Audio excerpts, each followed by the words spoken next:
Hi friends, welcome back to my channel. Siddiq இன்றைக்கி chicken biryani கேட்டிருந்தான். அதனால் நான் சிக்கன் பிரியாணி பண்ணலான்ட்டு ரெடி பண்ணிகிட்ருக்கேன். ரொம்ப பிரம்மாண்டமாலாம் இல்லாமல் வீட்டில் உள்ள மெம்பர்ஸ் எப்படி சாப்பிடுவாங்களோ அதுக்கு தகுந்த மாதிரி 3/4 kg சிக்கனில் எப்படி பிரியாணி பண்ணலான்னு பார்க்கலாம் வாங்க. ஃபஸ்ட்டு 3 வெங்காயம் எடுத்து கட் பண்ணி வச்சுக்கிட்டேன். அப்புறம் தக்காளி ஒரு 5 தக்காளி எடுத்து கட் பண்ணிக்கிட்டேன்.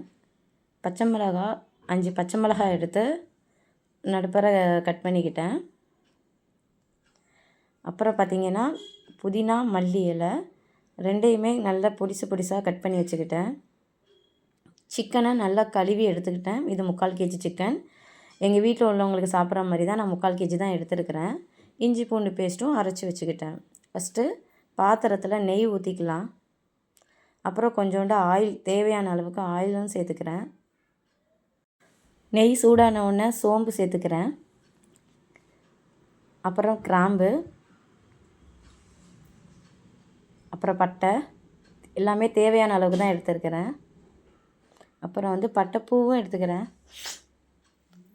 பிரிஞ்சி இலை ஒரு 5 பிரிஞ்சி இலை சேர்த்துருக்குறேன்.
அவ்வளோதான், பிரியாணி ரெடி ஆகிடுச்சு பாருங்கள்.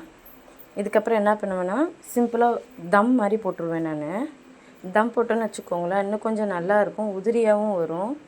சைட்லேயே பார்த்திங்கன்னா நான் சிக்கன் சுக்கா பண்ணிகிட்ருந்தேன் சைடிஷ்காக. அப்புறம் தயிர் பச்சடியும் பண்ணிட்டேன், ஸ்வீட்டுக்காக கேசரியும் பண்ணியிருக்கேன். நீங்களும் உங்கள் வீட்டில் உள்ளவங்களுக்கு இதை மாதிரி சிம்பிளாக பிரியாணி பண்ணி அசத்துங்க. ட்ரை பண்ணி பாருங்கள், நல்லாயிருக்கும். நம்ம சேனலை ஃபஸ்ட் டைம் பார்க்குறீங்கன்னா சப்ஸ்கிரைப் பண்ணிக்கோங்க. தொடர்ந்து சப்போர்ட் பண்ணிக்கிட்டே இருங்க நம்ம சேனலுக்கு. Thank you so much.